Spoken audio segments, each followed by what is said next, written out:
langkah hukum yang akan dilakukan oleh pemerintah. Tentunya pemerintah akan melaksanakan proses ini. Berawal dari asesmen tadi kan bisa kita gali untuk modusnya seperti apa, kemudian dari situ bisa kita anatomikan mana pelaku, mana korban. Yang terpenting, mungkin juga di antara tadi yang datang itu ada juga pemain-pemain ilegalnya. Makanya asesmen ini menjadi kunci masuk pertama. Termasuk pemain-pemain lama yang ada di lapangan. Tentunya penguatan di hulu ini harus dilakukan. Daerah-daerah pemberangkatan dengan cara-cara yang non prosedural atau ilegal itu, pemainnya siapa saja ini harus diungkap. Dan itu sudah ada satgas, DES ini sudah dibentuk kemarin dalam rangka untuk memburu itu. Jadi rantai dari hulu ke hilir ini harus kita pangkas. Yang kedua, di pemerintah ini kan ada instrumen penegak hukumnya, mulai dari Polri, kemudian kejaksaan. Unsur-unsur intelijen kita libatkan, agar ini menjadi semua saling berkolaborasi, melengkapi, karena penanganan terhadap pekerja migran ini tidak mudah. Membutuhkan kolaborasi, sinergi yang kuat dari seluruh instrumen negara ini untuk turun. Yang kedua juga perlu dukungan dari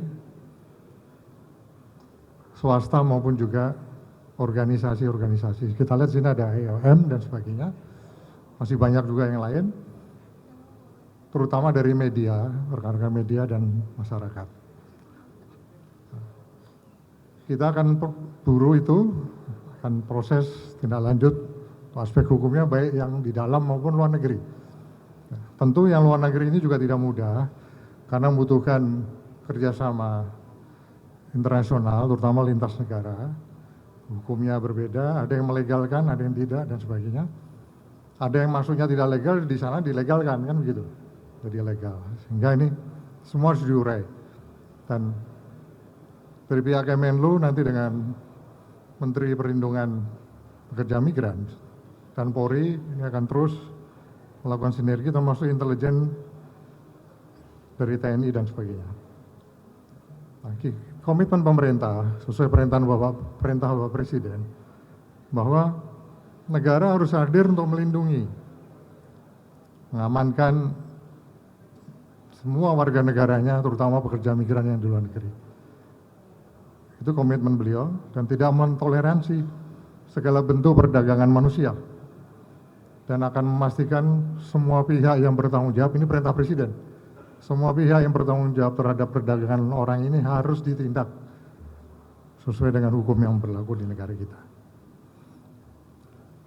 Yang kedua, bagaimana cara kita atau kementerian lembaga untuk meyakinkan pemerintah Myanmar, mengingat di Myanmar sedang berkonflik, ada junta militer dan sebagainya. Untuk lokasi sendiri itu ada di, kalau tulisannya Miyawadi gitu, bacanya Miyawadi ya. Ini perbatasan antara Thailand dengan Myanmar. Nanti secara teknis Pak, mohon izin Pak Melu, Pak Dubes bisa menjelaskan. Lokasi ini dikuasai oleh milisi bersenjata, kartel-kartel, sehingga memang di luar jangkauan pemerintah Myanmar. Dan lebih banyak mendapatkan atensi bantuan itu justru dari pemerintah Thailand, bisa menyentuh ke sana. Nah, kerjasama kita yang erat dengan negara-negara sahabat, antara dengan Thailand, termasuk dengan Cina ini sangat efektif, terbukti kita bisa mampu memulangkan semuanya. Sebanyak 554 warga negara kita. Nah, komitmen pemerintah, kasus ini akan terus kita ungkap, sehingga kawasan ASEAN ini betul-betul bebas dari tindak pidana online scamming. Tadi sudah terjawab kira-kira untuk lokasi Miyapadi. Nah, nanti silakan dari Pak Dubes, jadi silakan bisa menjawab Pak Dubes untuk dua pertanyaan tadi terkait lokasi dan gangguan selama perjalanan. Jika perlu juga nanti dari Bu Winter ya. Terima kasih Pak Menko Polhukam. Secara singkat, kalau pertanyaannya apakah ada gangguan, tidak ada. Jadi selama perjalanan, kalau kita mulai ya, jadi perbatasan antara Thailand dengan Myanmar, khususnya di wilayah Mae Sot, itu mungkin bisa kita lihat dari sini, jaraknya terlihat. Jadi kampung-kampung itu terlihat. Tetapi untuk masuk situ tidak mudah, karena memang itu salah satu bagian wilayah konflik yang pemerintah pusat sendiri tidak mudah untuk bisa masuk kalau dikatakan tidak bisa masuk. Nah di situ beberapa etnik bersenjata, sehingga di dalam memasuki wilayah tersebut, karena tim kita masuk ke Miyawadi secara bertahap per 2 bis, kemudian dibawa masuk ke Mae Sot dan dilakukan itu cekan imigrasi, kesehatan dan lain-lain. Selama di Miyawadi, sebelumnya semua proses itu dilakukan di Thailand. Tetapi ini karena jumlahnya yang begitu banyak, Thailand dengan Myanmar dan beberapa faksi di sana bekerja sama sehingga memungkinkan identifikasi dilakukan di sana.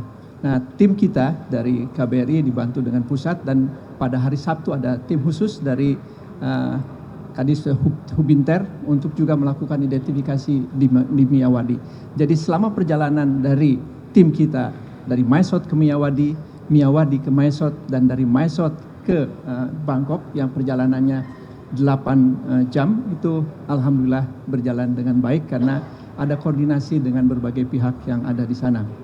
Nah, mengenai hal yang terkait ini, tadi disampaikan juga oleh Bapak Menteri bahwa kita tadinya akan mengambil langsung dari Mae Sot supaya resikonya tidak banyak, tapi karena kondisi lapangan udara tidak bisa untuk dilandasi oleh pesawat yang besar, kita terpaksa untuk mengambil di Don Muang dan kemudian membawa dengan pengamanan yang cukup ketat kerjasama dengan pihak Thailand dan juga beberapa faksi dan juga pemerintah di Myanmar.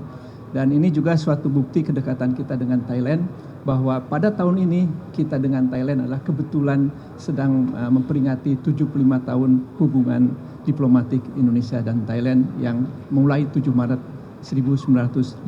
Terima kasih.